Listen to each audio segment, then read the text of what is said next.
2004 में सरकारी नौकरी वाला 7,000 रुपये कमाता था, पूरे परिवार को बहुत ही अच्छे तरीके से चलाता था। एक कमाने वाला 10-10 लोग खाने वाले होते थे, फिर भी वो अपना धैर्य नहीं खोता था, पूरे परिवार को अच्छी तरीके से चलाता था। 4-4, 5-5 बच्चों को पढ़ाना, अपने भाई तक के बच्चों को भी पढ़ा देता था। इसके साथ साथ अपने दोस्त यार, परिवार, रिश्तेदार सबका साथ देता था, ज़रूरत पड़ने पर सबकी मदद भी करता था। लेकिन आज 2004 से 2024 आ गया, 7,000 से 70,000 पेमेंट चली गई, लेकिन इंसान जो है आज वाला काफ़ी परेशान है। अभी कोई रिश्तेदार उनसे या कोई दोस्त उनसे 10,000 5,000 रुपया मांग दे तो मुंह पहले ही बना लेते हैं, 100 बहाना बनाएंगे। EMI भर रहे हैं तो गरीबी आ गई है, तो पेमेंट ही नहीं मिल रही है, तो सरकार परेशान कर रही है, हमेशा रोता ही रहेगा। हैं घर में बीमार हैं लोग तो घर बनवा दिए, उसमें पैसा लग गया है, तो ये काम है वो काम है, बच्चों की पढ़ाई है, दुनिया भर के बहाने बना देता है। न तो अपना परिवार सही चला पाता, न तो सामाजिक मदद कर पाता, न तो किसी दोस्त का न रिश्तेदार का मदद करता।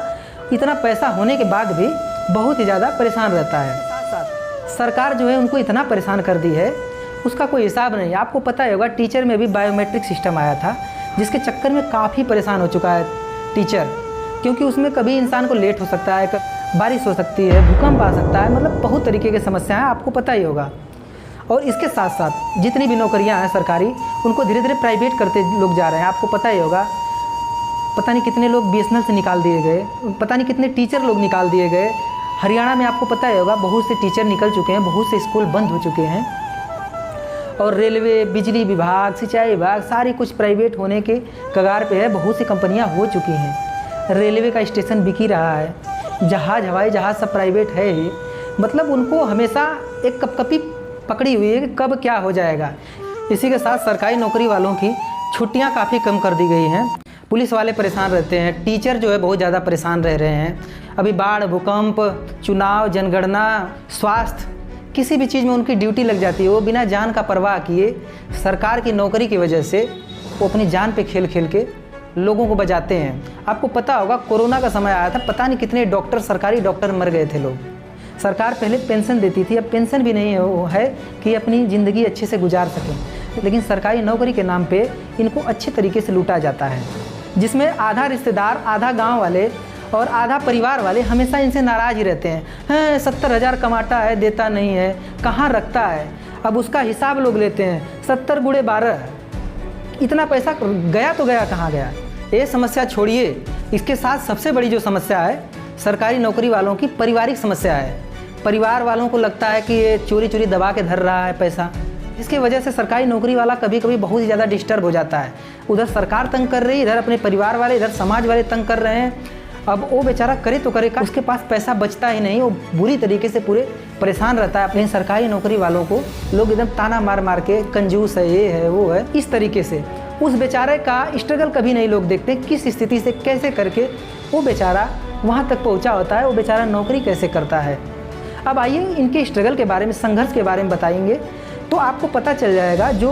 जिनको लगता है कि फ्री की सरकारी नौकरी होती है, बहुत आसान होता है, बोरा में भर के पैसा रखा होता है, वो बस जाते हैं वहाँ से उठा के लेके चले जाते हैं, उनको मैं समझाता हूँ किस तरीके से सरकारी नौकरी पाई जाती है। आपको पता होगा सरकारी नौकरी में कितना स्ट्रगल है।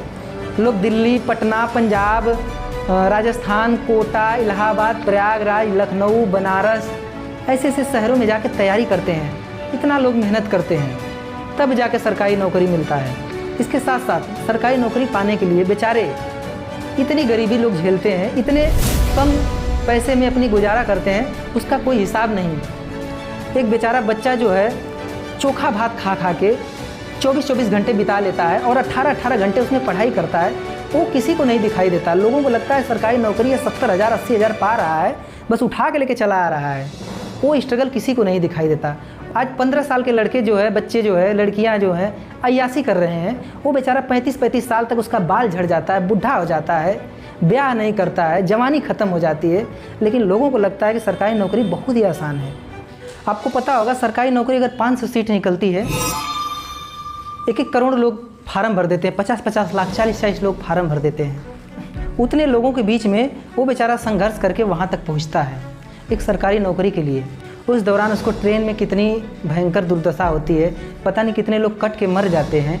जहाँ ट्रेन में 50 सीटें होती हैं, वहाँ वो लोग 500-500 लोग चूहे के जैसे भर के जाते हैं। बंदर की तरह, गधे की तरह भर भर के जाते हैं बेचारे, अपने जान पे खेल खेल के। कितनों की सांस रुक जाती, कितने ट्रेन से कट के मर जाते हैं। इसी नौकरी के चक्कर में आत्महत्या बच्चे कर लेते हैं। कितने माँ बाप का इसी नौकरी के चक्कर में खेत बिक जाता है, जेवर बिक जाता है। लेकिन लोगों को लगता है कि सरकारी नौकरी बहुत ही आसान है। कोई भी फट से उनसे मांग देगा 50,000, 80,000, दे दो भैया, ये करना है वो करना है। उसकी मजबूरी लोग नहीं समझते। वो बेचारा संघर्ष के दिनों में उसका कोई साथ नहीं देता, लेकिन पैसा होने के बाद सब लोग उससे डिमांड करने लगते हैं। आधा रिश्तेदार, आधा गांव, आधा परिवार, अपने लोग। जब एक आम आदमी रात में मूवी देख देख के ही करता है, वो बेचारा उस समय स्ट्रगल करता होता है, पढ़ता है। सरकारी नौकरी वाला अगर 70,000 कमा रहा है ना, तो उसका 1 लाख रुपए का लगभग खर्चा होता है, उससे ज़्यादा का भी हो जाता है। ये बात किसी को नहीं समझ में आती। कहीं भी मार्केट में जाएगा, कहीं भी शहर में जाएगा, कहीं भी दोस्तों यारों के पास जाएगा, अरे भैया आप तो सरकारी नौकरी करते हो। अब उसी को हर जगह खर्चा करना पड़ता है, जहाँ जाएगा वहाँ खर्चा करेगा। सरकारी नौकरी वाला कहीं रिश्तेदारी में गया, कहीं यहाँ गया, कहीं वहाँ गया, कहीं किसी भी रिश्तेदारी में गया, अरे फूफा आए हैं, फूफा हमारे डॉक्टर हैं, अरे हमारे मामा आए हैं, मामा हमारे मास्टर हैं, मामा हमारे टीचर हैं, अरे हमारे मौसा हैं, मौसा हमारे आर्मी में हैं, वो खर्चा करेंगे। इस तरीके से लोग लूट लिया जाता है। हमारे जीजा हैं, जीजा की कोई मोबाइल ही छीन लिया, अब क्या आप तो सरकारी नौकरी वाले हो, आप क्या मोबाइल लोगे। इस तरीके से उनकी घड़ी, मोबाइल जो मन करेगा लोग ले लेते हैं। ऐसे ही करके वो सरकारी नौकरी वाले धीरे धीरे खर्चे में डूब जाते हैं और उनका पैसा पता ही नहीं लगता। इसके साथ साथ एक आम आदमी कहीं रिश्तेदारी में जाता है, कहीं घूमने जाता है, तो वो एक केला ले लेगा, थोड़ा सा बिस्किट ले लेगा या जो भी मिलता है वो चला जाएगा। लेकिन सरकारी नौकरी वाले जहाँ जाएंगे तो उनको 1 किलो 300 रुपया किलो वाली, 400 रुपया किलो वाली मिठाई लेके जाएंगे।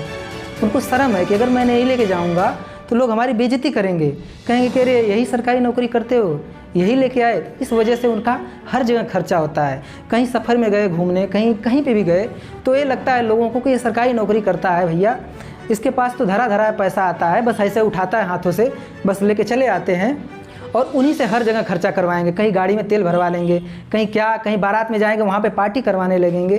तो इस तरीके से सरकारी नौकरी वाले हमेशा देखोगे परेशान ही रहेंगे। एक आम आदमी किसी सांस्कृतिक कार्यक्रम में 50 रुपये देगा तो सरकारी नौकरी वालों से 500 लिया जाता है कि भैया आपके पास सरकारी नौकरी है। इसी प्रकार हर महीने 10-15 लोगों को वो बेचारे देते रहेंगे तो उनके पास पैसा ही कहाँ बच पाता। लोगों को लगता है कि सरकारी नौकरी इतना आसान है, बस ऐसे बोरा में भरता है, पैसा लेके चला आता है। आज इतना सरकारी नौकरी वालों को कठिनाइयाँ होती हैं, ये बात किसी को नहीं समझ में आता। माँ बाप, परिवार भी उनसे दुखी रहते हैं। एक आम आदमी अपने बच्चों की शादी ब्याह करता है, वो 5 लाख 6 लाख में निपट जाएगा। लेकिन एक सरकारी नौकरी वाला अगर अपने बच्चों की शादी करेगा तो उसको 15 लाख रुपए लगते हैं। तो उसका खर्चा इसी तरीके से धीरे धीरे बढ़ता है। उनके बच्चे जो है अच्छे स्कूलों में वो हमेशा पढ़ाता है कि हमारे बच्चे आगे बढ़ेंगे, उसके लिए भी उनके पास बहुत ही ज़्यादा समस्याएं आती रहती हैं। वो बेचारा हमेशा कंगाल ही रहता है। आम आदमी जो आम आदमी है, जो गरीब में गिना जाता है, उसको जो है सरकार के द्वारा राशन मिलता है, गेहूँ मिलता है, चावल मिलता है, चीनी मिलता है, तेल मिलता है। इसके साथ साथ किसानों को खेती के लिए उर्वरक मिलता है और हर साल उनको खेती के लिए पैसा भी आता है, सब्सिडी मिलती है। लेकिन सरकारी नौकरी वालों को ये सब सुविधा नहीं मिल पाती। लेकिन लोगों को लगता है सारा पैसा सरकारी नौकरी वालों को ही सरकार दे रही है। एक आम आदमी को आवास मिल जाता है, शौचालय मिल जाता है, लेकिन इनको सरकारी नौकरी के नाम पे कुछ नहीं मिल पाता। नॉर्मल बस उसी पेमेंट के बल पे रहते हैं। एक आम आदमी को कल कराहा भी मिल जाता है, पंपिंग सेट दिलवा देते हैं लोग, जल निगम मशीन भी मिल जाती है, पानी पीने के लिए, खाने के लिए, रहने के लिए सब कुछ सरकार देती है। लेकिन इन सरकारी नौकरी वालों के पास क्या मिलता है? कुछ नहीं मिलता, सिर्फ पेमेंट के सिवा। एक आम आदमी का बच्चा अगर स्कूल में पढ़ता है, अगर पॉलिटेक्निक कर रहा है, तो उसको 30,000 40,000 पर ईयर उसको स्कॉलरशिप मिलेगी।